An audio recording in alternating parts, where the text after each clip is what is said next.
Κυρίες και κύριοι, οι καταβαίνοντες εις την θάλασσαν εν πλοίης, ποιούντες εργασίαν εν είδαση πολλής, αυτοί είδωσαν τα έργα Κυρίου και τα θαυμάσια αυτού εν το βυθό, και έσπηραν αγρούς, και εφύτευσαν αμπελώνας, και επίησαν καρπών γεννήματος, και ευλόγησαν αυτούς, και επληθύθησαν σφόδρα.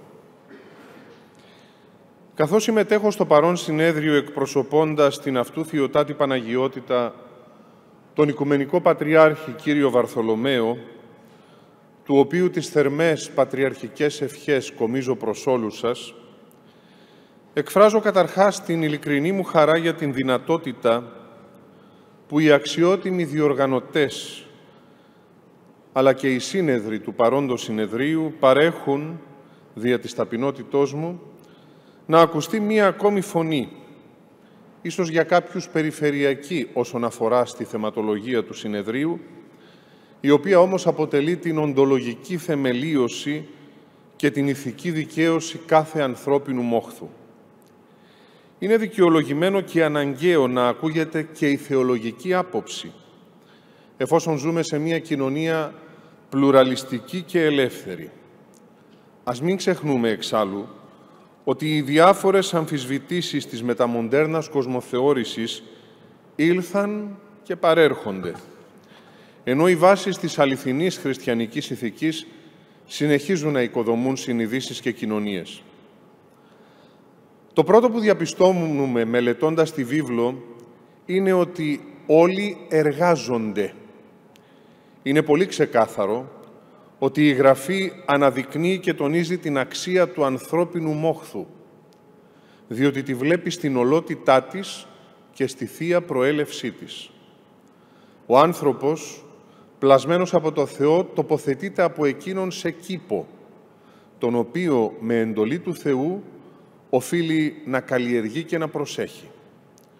Όσοι αιώνες και αν περάσουν, όσες ιδεολογίες και αν προσπεράσουν, αυτή η Θεία Εντολή παραμένει απλή και ακλόνητη. Ο άνθρωπος έχει χρέος να καλλιεργεί, να προστατεύει τον κόσμο.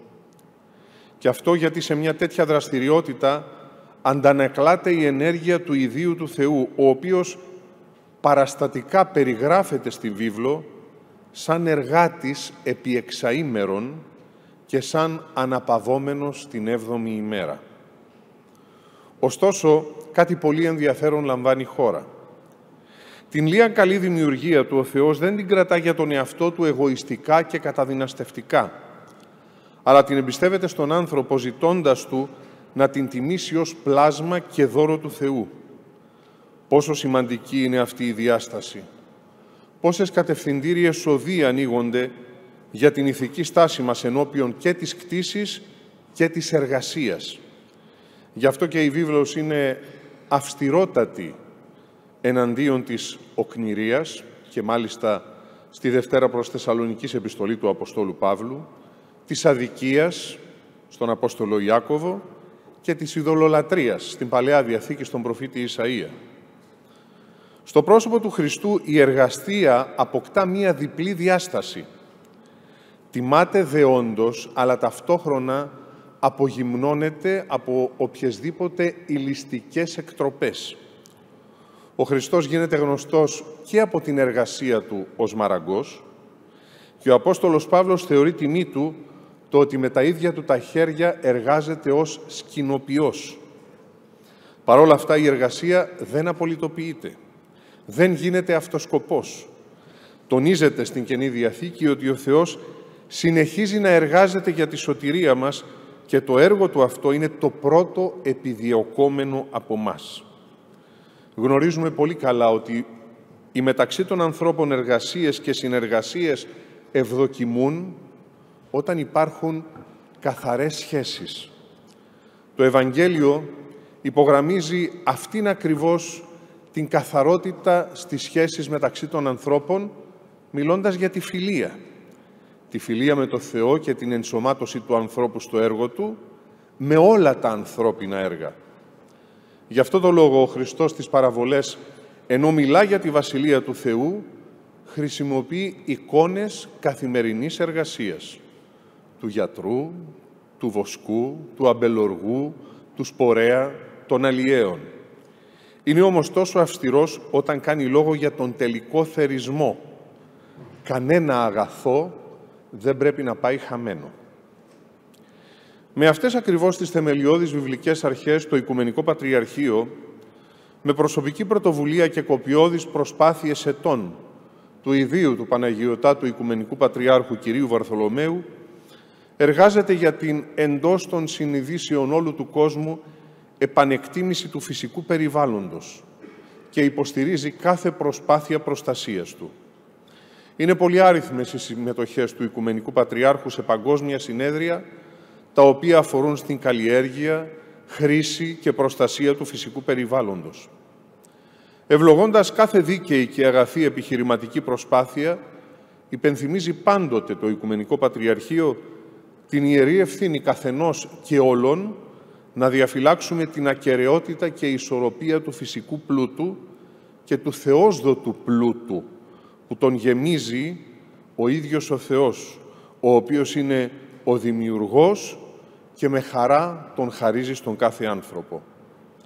Και είναι πολλαπλής αξίας οι παρεμβάσεις του Οικουμενικού Πατριάρχου μας, όταν αναλογιστεί κανείς ότι η γνήσια αγωνία του για το καλό του κόσμου συμπορεύεται με τη δύσκολη θέση στην οποία πολλές φορές βρίσκεται ο ίδιος λόγω του ιστορικού και πολιτικού περιβάλλοντος του. Πολύ σωστά ο Οικουμενικός Πατριάρχης ξεκινά από την ηθική αποτίμηση της τάσης του ανθρώπου έναντι του φυσικού περιβάλλοντος, ώστε να καταδείξει κατόπιν τις ευεργετικές προεκτάσεις στο παγκόσμιο περιβάλλον, το πολιτικο-ιδεολογικό, αλλά και αυτό που αφορά στο οικονομικό γίγνεσθε. Οφείλουμε να ομολογήσουμε ότι δεν μπορούμε και δεν πρέπει να αποσυνδέσουμε την ηθική ευθύνη μας προς το κάθε είδους περιβάλλον. Κατακλείοντας την παρούσα προσφώνηση, σας ευχαριστώ θερμά για την ευγενική σας πρόσκληση, όπως και την πρόσκληση την οποία απευθύνατε προς την αυτού Θεοτάτη Παναγιότητα, τον Οικουμενικό Πατριάρχη κύριο Βαρθολομαίο. Γιατί μέσα από αυτήν την πρόσκληση δόθηκε η δυνατότητα να μοιραστούμε μαζί σας από τον θησαυρό του Λόγου του Θεού και από την σοφή εμπειρία της Μητρός Εκκλησίας της Κωνσταντινούπολεως, της οποίας την σεπτή ευλογία επικαλούμε στις εργασίες του παρόντος συνεδρίου, αλλά και στον καθέναν από εσάς προσωπικά. Σας ευχαριστώ.